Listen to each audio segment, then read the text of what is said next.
The sun is a hammer. It beats down on the cracked earth, on the hunched shoulders of the thirsty, on the very air they try to breathe. Dust is their only food, coating their tongues and filling the lines on their faces. This is the world. 1.6 million years ago, for the group of 16 Homo ergaster moving through this furnace. The concept of a different world is a fading instinct, a ghost of a memory of green. The matriarch, her face a mask of dried mud and grim determination, holds the column. Her deep-set eyes scan the horizon, seeing nothing but the shimmering heat haze that promises only more of the same. One of the young ones, a boy of perhaps 7 seasons, stumbles and falls without a sound. His mother, her own steps faltering, pulls him back to his feet, her touch gentle but firm. There is no energy for comfort, only for command. Get up. Move. This is the brutal calculus of prehistoric life. The weak are carried by the group's will until that will breaks. The matriarch's gaze lingers on them for a moment, a flicker of something ancient and protective, before she turns and points a long, thin finger towards a low ridge. The gesture is all that is needed. The clan moves. Their slow procession is a funeral march through a dying paleo environment. They walk on the bones of the world that was, the baked shore of a lake that now only remembers water. The skeletons of giant deer and saber-toothed cats, picked clean by vultures in time, litter their path like warnings. These were the titans of their age. Pleistocene megafauna now reduced to chalky monuments of thirst. Survival skills here stripped to their essence. Find water, or join them. The matriarch remembers this path from the story, told in grunts and gestures by her own mother, of a place where water always remains, a deep scar in the earth that never heals. It is a desperate act of cognitive mapping, betting the clan's existence on a legend. She pauses, picking up a shard of Essen-bleached tortoise shell and cracking it open. She hands a small, dry flake of flesh to the child who fell. It is almost nothing, but it is an act of altruism that reaffirms the bond that keeps them from dissolving into dust. Then, a change. A smell on the dead wind, carried from over the ridge. It is not the clean scent of rain, but something thicker, heavier. It is the smell of mud, of decay, of life and death packed tight together. Hope, a dangerous and unfamiliar feeling, quickens their steps. The younger males, their bodies gaunt but still coiled with strength, surge ahead.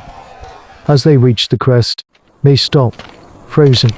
Below them lies the scar, a muddy, brown tool, no larger than the space trampled by a sleeping rhino. It is surrounded by a ring of death, the carcasses of antelope, zebra, and things they do not recognize, all drawn to this final oasis. But that is not what holds them motionless. On the far side of the water, another clan stands watching them. They are a mirror image of gaunt desperation.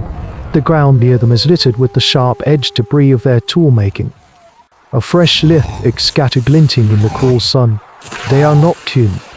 They are competitors. The matriarch arrives, her clan gathering behind her. The hope that had pulled them across the wasteland dies in her throat. The two groups of ancient humans stare at each other across the last water on Earth, and alone, silent war begins. The war is fought with stillness. Days bleed into one another under the white-hot sky, and the two clans remain rooted to their sides of the pool, trapped in a fragile, simmering truce. There is no ground strategy, only a constant, draining calculus of risk. Every movement is watched, every gesture interpreted. This is a contest of nerves, a form of agonistic behavior played out at the edge of extinction. The real battle is not against each other, but against the lethargy that thirst carves into their bones. The sun is the only victor, tirelessly drinking the sky and baking the mud around the shrinking waterhole into a mosaic of deep cracks. The air is filled with the low groans of dying animals trapped in the mire, a sound that serves as a constant reminder of their own fate. This is the unwritten textbook of hominid history, a lesson taught in desperation. A young male from the other clan, his frame weary and taut with hunger, breaks the stalemate. He does not charge. He rises slowly, a stone in his hand, and takes 3 deliberate steps towards the water's edge. It is a probe, a question asked with the body. Instantly, the matriarch's sled male is on his feet. He is older, broader, his face a roadmap of scars. He does not move forward. He holds his ground, lets out a guttural roar that rips from his dry throat, and beats his chest with a closed fist. He is a wall of defiance. The young male hesitates, his blood cold. He snarls, hurls his stone not at the man but into the mud beside the pool. A gesture of frustrated rage. He retreats. A tiny victory, but the cost is measured in precious moisture and energy the male cannot afford to lose. He slumps back down, his breathing ragged. Intelligence, in this world, is the conservation of energy. The matriarch watches, her mind a silent abacus of her clan's remaining strength. She knows a direct assault is suicide. A war of attrition is a shared death sentence. Her gaze falls on the lead male. In his hand, he cradles his greatest tool, a perfectly formed lean hand axe. It is a beautiful and terrible thing, a foot-long teardrop of sharpened flint, the product of a mind that can think in 3 dimensions, that can see a weapon inside a stone. Its symmetrical edges are a testament to the patient skill of our human ancestors. He does not brandish it. He simply holds it. Its weight a comfort, its potential an unspoken threat far more potent than any roar. It is the physical manifestation of their advantage, foresight. This is the quiet dawn of primitive technology. While the males hold the line, the matriarch sees an opportunity. A lone vulture, gaunt and clumsy, lands near a half-submerged wildebeest carcass. A quick, sharp gesture to one of the younger females is all it takes.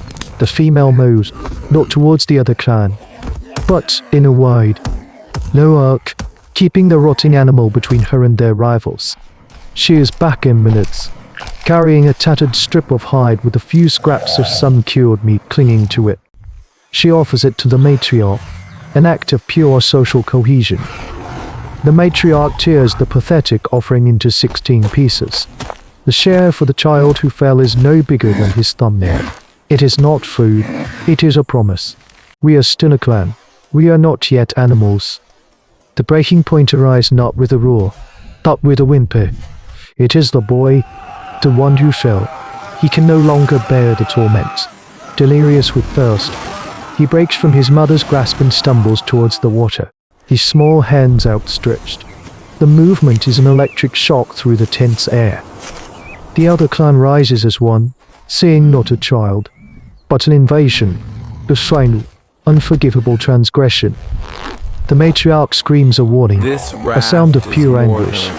But it is too late. The fragile piece shatters into 1,000 sharp moments of violence. The ensuing clash is not a battle. It is a riot of desperation. This is intraspecific competition at its most raw. A savage explosion of resource guarding driven by the oldest fear. There is no strategy, only the frantic, clumsy movements of exhausted bodies. The lead male of the matriarch's clan moves to protect the child, his lean hand axe finally raised. He meets the charge of 2 rival males. The flint axe rises and falls. The sound it makes against bone is a flat, wet crack that cuts through the chaos. It is a terrifyingly efficient tool. The world dissolves into a maelstrom of dust, grunts, and the thud of stone on flesh. A young female from the matriarch's clan goes down, her head struck by a hurled rock. She does not rise. The fight is a close, ugly thing, fought with fists, teeth, and jagged stones grabbed from the ground. These are early humans, our ancestors, and in this moment, they are stripped of everything but the will to live. The matriarch, her own body a shield, drags the boy back from the water's edge as his mother pulls him behind her. The lead male, now bleeding from a gash on his shoulder, stands over them, a terrifying figure of bloody defiance. He is not a hero. He is a force of survival, his actions dictated by a primal loyalty that predates language itself. The rival clan, smaller in number and having lost their most aggressive members to the brutal efficiency of the hand axe, finally breaks. Their will is gone. They back away. leaving two of their own motionless in the dust. They are not defeated. They are simply spent. They turn and melt back into the shimmering heat from which they came, leaving only silence and the coppery smell of blood. The matriarch's clan has won the water. Victory is the taste of mud and the sight of their own dead. The lead male slumps to his knees, the hand axe falling from his grasp. The matriarch approaches the still form of the young female who fell.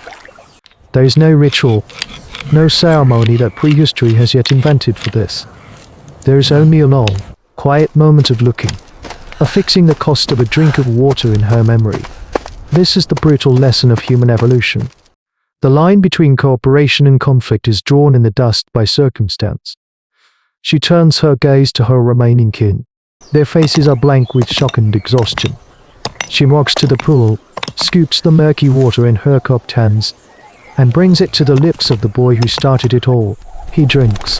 One by one, the survivors follow, their movements slow and heavy. They drink from the pool their rivals died for. The water now clouded with the silt of their struggle. They have secured their future for another day, perhaps another week. But as the matriarch looks out over the parched, indifferent land, she understands. The thirst that moves feet can also move a hand to kill. The taste of victory is the taste of ash. We pull back from the muddy waterhole, from the exhausted figures of these ancient humans, and the curvature of the earth reasserts itself. This scene of savage survival is not an anomaly. It is a single, flickering frame in the vast, unrecorded saga of our becoming. Across the searing plains of ancient earth, countless similar dramas play out. At every dwindling resource, the fundamental questions of anthropology are being answered not in theory, but in blood and bone. The same intelligence that allows for foresight, the tracking of seasons, the creation of ancient tools, the memory of a distant water source, is the same intelligence that can weigh the cost of another's life against the survival of one's own. The very social cohesion that makes a clan strong, that fosters altruism and care for the young, also defines the other. The stranger at the water's edge who must be driven away. The grim events we have witnessed are not an aberration of humanity. They are part of its foundation. The instincts forged in the crucible of this unforgiving world. Loyalty to the in-group, suspicion of the outsider, the capacity for both profound cooperation and shocking violence, are the inheritance we all carry. Their desperate struggle for water is a distant echo of every conflict over resources that has ever followed. The line they drew in the mud that day became the first border. The past is never truly buried. It is the bedrock on which we stand, and sometimes its thirst can still be felt. But what happens when the threat is not the absence of water, but a world consumed by fire?